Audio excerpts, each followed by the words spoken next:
Sir கடைசியா இது வள்ளூர் படத்துல ஒரு ஈவெண்ட் நடத்தினாங்க. நீங்க வந்து மோகன்ஜி பக்கத்துல உட்காந்து சரிங்களா? அப்போ வந்து மோகன்ஜி ஏதாவது சொன்னாரா? ஏன்னா இப்ப வந்து என்ன அறிக்கை எடுத்தாருன்னா, சின்மையோட பாட்டு வந்து என்னோட படத்துல வந்து வராதுன்னு இருக்காரு. அதை பத்தி ஒரு கருத்து என்ன சொன்னாரா? இல்லை, அது மோகன்ஜி சின்மை விவகாரம் நான் ஏற்கனவே சொல்லியிருந்தேன். ஒன்றும் பிரச்சனை இல்லை. நீங்கள் எப்பவும் பாடினதுக்கு என்ன அமௌண்ட் வாங்கினீங்களோ அதை ரிட்டர்ன் பண்ணிட்டா உங்கள் வாய்ஸ் எடுத்துக்கலாம்ட்டு நான் ஏற்கனவே சொல்லியிருந்தேன். அதுக்கப்புறம் மோகன்ஜி வந்து இயக்க சங்கத்தில் ஒரு புகார் கடிதம் கொடுத்துருந்தார். சார், இந்த மாதிரி தனிப்பட்ட முறையில் என்னைய சொல்லி இந்த இயக்குனர்னா நான் பாடிக்கவே மாட்டேன் அப்படிங்கும்போது எனக்கு ரொம்ப மன உளைச்சலாக இருக்குது. நானும் பெரிய ஒரு என்னமோ தேச துரோகி மாதிரியும், நானும் பெரிய ஒரு ஆபத்தான மாதிரி ஒரு குடும்பத்தை கிரியேட் பண்ணாங்க. என்ன ரீசன் நான் கேட்க சொல்லவே இல்லை. இன்னொன்று, அவங்க வந்து பொது வழியில் போட்டாங்க சார்.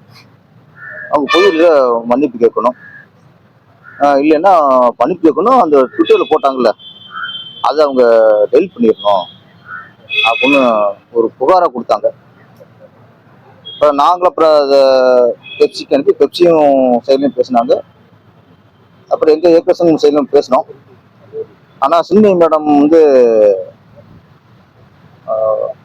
ஓகே, நம்ம வந்து அவங்க ஒரு லேடி, அவங்கள மன்னிப்பு கேட்கறதான் திருப்பி ரொம்ப அதெல்லாம் வேணாம், நாங்கள் அதில் போஸ்ட் கொடுக்கல. ரிக்வஸ்ட்டில் கேட்டது அந்த ட்விட்டரில் உள்ளதை அதை டெலிட் பண்ணிடுறேன், அது வரைக்கும் போதும் பண்ணால் கூட நாங்கள் மோகன்ஜிட்ட சொல்லி பண்ணிடுறோம். ஆனால் பலர் பேசியும் நிறைய பேர் பேசினாங்க. யார் பேசியும் நான் ட்விட்டர் டெலிட் பண்ண மாட்டேன் அதில் அது அப்படின்ட்டு ரொம்ப பிடிவாதம் பண்ணாங்க. ஒரு பண்ண மாதிரி தெரியல. அப்புறம் மோகன்ஜி திருப்பி என்ன சார் நம்மள அப்போ சொன்னீங்க, அவங்க ஏற்கனவே பல விஷயத்த கலந்து வந்திருக்காங்க, நம்ம ரொம்ப அவங்களும் போஸ்ட் பண்ணக்கூடாது, என்ன சார் பண்ணலாம்ட்டு. அப்புறம் நான் சொன்னோம், நீங்கள் உங்கள் இஷ்டம், அவங்க டெலிட் பண்ண மட்டும் சொல்லிட்டாங்க. இப்போ சங்கம்லாம் போயிட்டு இந்த ப்ரெஸ் எல்லாம் கொடுத்து பண்ணால் நல்லா இருக்காது. அந்த அவங்க வாய்ஸு நீங்கள் வச்சுக்கிறதா இல்லை எடுத்துக்கிறாங்கிறது அது உங்கள் இஷ்டம். நான் எடுங்கன்னு சொல்ல மாட்டோம், கண்டிப்பாக வச்சதுன்னு சொல்ல மாட்டோம். இது ஒரு இயக்குனராக நீங்கள் ஒரு முடிவு எடுத்துருங்க அப்படின்னு சொல்லிட்டோம். அதுக்கப்புறம் தான் அவர் சரி சார், இந்த என்னை வந்து தனிப்பட்ட முறை சொல்லி அதுக்கப்புறமும் அந்த வாய்ஸ் வச்சு தான் நான் ரிலீஸ் பண்ணுங்கிறதுலாம் நல்லா இருக்காது. அவங்க டெலிட் பண்ணாட்டும் பரவாயில்ல சார், நான் வாய்ஸ் தூக்கிறேன் சார் அப்படின்னா அப்படி சொல்லித்தான் அவர் வாய்ஸ் தூக்கிட்டார். ஓகே, இது சுமூகமாக முடிஞ்சிச்சு. ஏன்னா சின்மை மேடத்தை பற்றி தெரியும், பல வருஷமா நிறைய விஷயங்கள் அவங்க கொஞ்சம் சில சங்கமும் கூட தத்துவ சொல்லாம வச்சிருந்துச்சு. அளவுக்கு மீறி வந்திருக்காங்க. நம்ம ஒரு லேடிஸ் பண்ணக்கூடாது. நான் என்னன்னா, நான் என் சைடு ஒன்று தான். இப்போ இந்த இயக்குனர் அதாவது மோகன்ஜின்னு இயக்குனர் தெரியாம நான் பாடிட்டேன், அதுக்காக நான் வந்து வருத்தப்படுறேன், நான் மன்னிப்பு கேட்குறேன் அப்படின்ட்டு. நீ யார்கிட்ட மன்னிப்புன்னு தெரியல. ஓகே, நீ யார்கிட்ட மன்னிப்பு கேட்டலோ வருத்தப்பட்டலோ ஓகே, ஹெல்ப் பண்ண மாட்டேன்னு சொல்லிட்டீங்க, ஓகே. இப்போ நீங்க அந்த படத்துல பாடுறதுக்காக வருத்தப்பட்டீங்க, நீங்க வருத்தப்பட வேணாம் தான் அவரு வாய்ச்சி தூக்கிட்டாரு. அப்ப அவர் கரெக்டா இருக்காரு. ஏன்னா நீங்க மனசு வருத்தப்பட்டு ஏன்டா பாடணும் உங்க மனமெல்லாம் பாடாம வாய்ச்சியை தூக்கிட்டாரு. இப்ப நீங்க அமைதியா இருக்கலாம், உங்களுக்கு வருத்தப்பட தேவையில்ல. நீங்க வந்து அப்பா அவர் படத்துல என் பாட்டு இல்லப்பா அப்படின்னு நீங்க அமைதியா இருக்கலாம். ஆனா அதுல பாடினதுக்காக சம்பளம் வாங்கினீங்கல்ல, அது திருப்பி கொடுக்குறது முறை. ஏன்னா நீங்க வருத்தப்பட்ட தெரியாம பாடிட்டேங்கிறத வாய்ஸ் எடுத்தாரு. இப்ப படத்துல உங்க வாய்ஸ் இருக்க போறது வேற சிங்கர் வச்சு பாட போறாரு. அப்போ நீங்க அமௌண்ட்டை திருப்பி கொடுக்குறது முறை. அது இன்னும் எங்களோட வேண்டுகோள், நீங்க கொடுக்குறதும் கொடுக்காதும் உங்க இஷ்டம். அதனால இதோட சுமூகமா இது முடிச்சுங்கிறது எனக்கு மோகன்ஜிக்கும் பெருசு பண்ணாம கரெக்டா ஒரு சுமூகமா அவரும் போயிட்டாரு. அவருக்குடைய இயக்க சங்கம் சார்பா அவருக்கும் நன்றி. பிக் பாஸ்ல உள்ள நடக்கிற நிகழ்வுகள் வந்து அது யதார்த்தமான நிகழ்வா, இல்ல கிரியேட் பண்ண நிகழ்வா, இல்ல அதுக்கு ஒரு ஸ்கிரிப்ட் ரெடி பண்ணி அந்த ஸ்கிரிப்டின் படி இவ்வளவு நடத்துறாங்களா, இது பல இருக்கு. நம்ம டிவில சீரியல் பாக்குறோம், வெப் சீரிஸ் பாக்குறோம், அந்த மாதிரி தான் நீங்க பிக் பாஸ் பார்க்கணும் மக்களும் சொல்றேன். ஏன்னா அங்க உள்ள நீங்க யதார்த்தம் உண்மையா இருக்காங்க அப்படி தான் நினைக்கூடாது. அது ஒரு டிராமா விஷயம் நீங்க பார்க்கணும். நீங்க ரொம்ப இன்னைக்கு பார்த்துட்டு எமோஷன் ஆகிட்டு, இப்போ வெப் சீரியல்ல வந்து ஒருத்தன் வந்து ஒரு பொண்ணு வந்து ஒருத்தன் கொலை பண்ணுது, அதை எப்படி பார்க்குறோம்? அது சினிமாவை பார்க்குறோம், வெப் சீரிஸை பார்க்குறோம், ஒரு சீரியலை பார்த்துறோம், ஒரு கற்பனை கதாபாத்திரம் பார்க்குறோம்ல. என்னை பொறுத்த வரைக்கும் பிக் பாஸ் அது நீங்க ரொம்ப போட்டு அதில் போட்டு மக்கள் எல்லாம் போயிட்டு உண்மையில அப்படி இருக்காங்களா நீங்க நினைக்காதீங்க. அவங்க வந்து டிஆர்பி அதிகமாக இருக்கும், அந்த ஷோ சக்சஸ் ஆகிறதுக்கும் சில இதெல்லாம் பிள்ளைலாம் பண்ணுவாங்க. நம்ம மக்கள் வந்து போயிட்டு அதெல்லாம் நம்பக்கூடாதுங்கிற என்னோட இது. அப்படியே அப்படி யதார்த்தமா இருந்தா கூட ஒரு ஸ்டேஜ் வரைக்கும் தான் அனுமதிக்கணும்.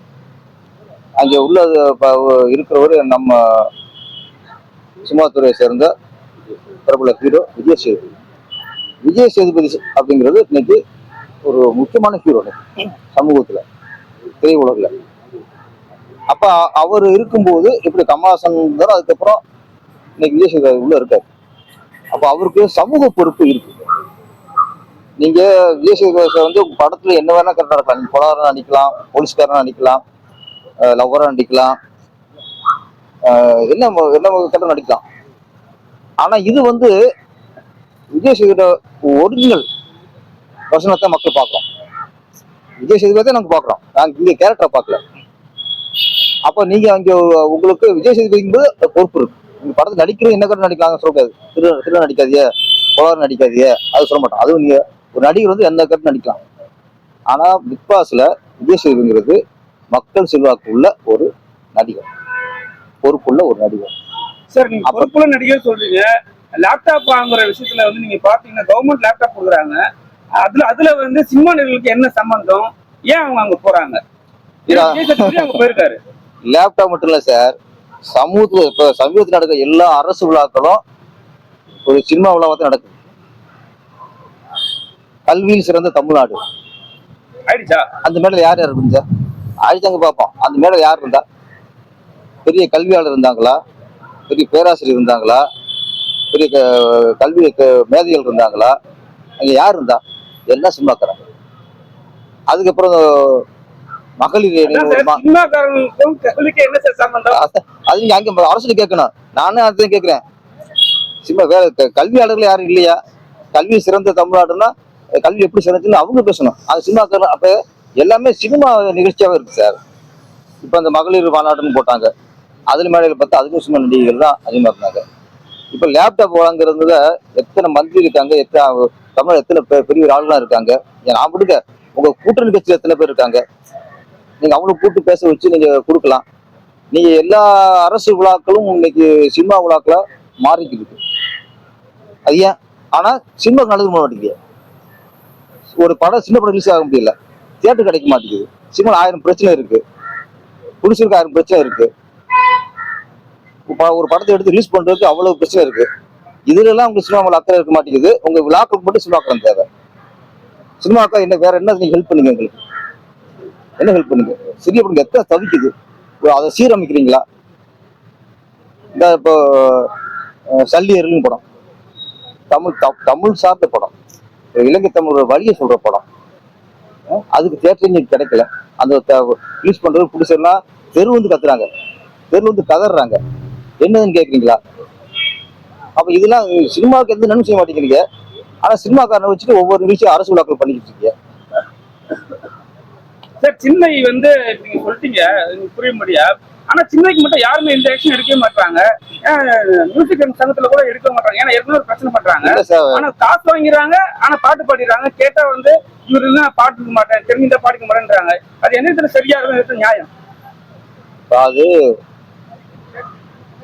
நம்ம சின்மை ஏற்கனவே பிரச்சனை சந்திச்சதுனால நம்ம ரொம்ப போட்டு நம்ம அவங்கள்ட்ட ஸ்டெப் எடுக்க முடியல. ஏன்னா உண்மையிலே மனதை பாதிக்கப்பட்டிருக்கலாம், ரொம்ப மன அழுத்தத்துக்கு இருக்கலாம், அப்படி இருக்கும்போது நம்ம ரொம்ப போய் ஆயிரம் தான் இருந்தாலும் ஒரு பொண்ணுங்கிற ஒரு இது வந்துருக்கு. நம்ம போய் திருப்பி செப்படுத்து அவ சில விஷயத்துல நம்ம சுமூகமாக தான் போடுது சார். ஒரு பெண்ணுங்கிற முறையில் சுமூகமாக தான் போட்டு இருக்கு. நான் வந்து ஒரே ஒரு விஷயம்தான் சினிமா மரத்தில் நான் கேட்க வேண்டிய விஷயம். ஓகே, உங்களுக்கு சித்தாந்தம் இருக்கும், தப்பு இல்லை. ஒவ்வொருத்தர் கொள்கை அடிப்படையில் இருப்பாங்க. சிலர் வந்து நாத்தியத்தில் தான் இருப்பாங்க, அவங்க வந்து ஆன்மீக பற்றி நடிக்க மாட்டாங்க. சிலர் வந்து ஆன்மீக பயங்கர ஈடுபாடாக இருக்கும், அவங்க நாத்தியம் அப்படி கேரக்டர் நடிக்க மாட்டாங்க. எம்ஜிஆர்லாம் பார்த்தா அவருக்கு குடிப்பழக்கம் இருக்காது, ஆனால் குடியார் நடிக்க மாட்டாரு, சிகரெட்டுக்கு குடிக்க மாட்டாரு.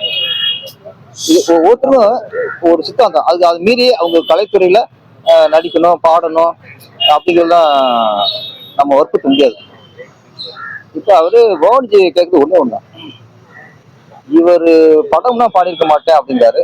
அப்ப இவர் என்ன குற்றச்சாட்டு? அது நானே தெரிஞ்சுக்கணுங்கிறாரு. இப்போ பொதுவாக நான் கேட்டேன்னா, இப்போ மோகன்ஜினா பொதுவாக என்ன, ஒரு ஜாதி முத்திரை பதிந்த ஒரு இயக்குனர் அப்படி நினைச்சிருக்கலாம். அப்போ ஒரு ஜாதி முத்திரை பதிந்த ஒரு இயக்குனர் படத்துல நான் பாடினதா வருத்தப்படுறேன்னு சொல்லலாம், ஒரு நியாயம். ஓகே, அப்பா அவங்களுக்கு ஒரு சித்தாந்தம் இருக்குப்பா, ஒரு ஜாதி முத்திரையை பதிந்த ஒரு இயக்குனர் படத்துல பாடக்கூட சித்தாந்தம் இருக்குப்பா. ஓகே, அது வந்து ஏன் அப்படின்னா அதுக்கு கேட்க மாட்டேன், அது அவங்க இஷ்டம் சார். ஒரு ஒரு ஒரு ஒரு மத சார்ந்த படத்துல பாட மாட்டேன், ஒரு ஜாதி சார்ந்த படத்துல பாட மாட்டேன், அது அவங்க இஷ்டம். அது வந்து கேள்வி கூடாது. ஆனா இதுக்கு முன்னாடி மாரி செல்வராஜ் படத்துல பாடினீங்கல்ல, லைவ்ல இருந்து பாடினீங்கல்ல, அப்ப மோகன்ஜி மேல ஒரு ஜாதி முத்திரை இருந்ததுன்னா இன்னைக்கு இண்டஸ்ட்ரியில மாரி செல்வராஜ் மேலேயும் ஜாதி முத்திரை இருக்கு. ஜாதி முத்திரை பதிந்த ஒரு இயக்குனர் தான். அப்ப அவர் படத்துல ஏன் பாடினீங்க அப்படின்னு இவர் ஜாதி முத்திரை பாடினா அப்ப அங்கேயும் பாடிக்கூடாது. அப்ப நாங்க சித்தாந்தத்தை நாங்க வர இருப்போம். ஒன்னே ஒண்ணுதான், இந்த இயக்குனர் படத்துல பாடுறது, இந்தந்த இயக்குனர் படத்துல பாட மாட்டேன்னு உங்களுக்கு சித்தாந்தம் இருந்துச்சுன்னா நீங்க முதல்ல கேட்க வேண்டிய கேள்வி, இந்த படத்தை இயக்குனர் யார் கேட்கணும். நமக்கு ஒரு இயக்குனர் நான் எந்த யாரும் இயக்குனர் இருந்தாலும் பரவாயில்ல, பாருங்க தொழில் அப்படின்னு பாடிக்கிட்டே இருக்கவங்களுக்கு அது பிரச்சனை இல்லை. சில இயக்குனர் படத்துல பாடினதுக்காக நீங்க வருத்தப்படுறீங்கன்னா அப்ப நீங்க சில இயக்குனர் பாடக்கூடாதுன்னு ஒரு சித்தாந்தம் இருக்கு. இன்னார் படத்துக்கு இயக்குனர் தான் பாடுவேன், இன்னார் இயக்குனர்ல பாட மாட்டேன். அப்ப முதல் கேள்வி இதுக்கு யார் இயக்குனர்னு கேட்கறது நல்லது.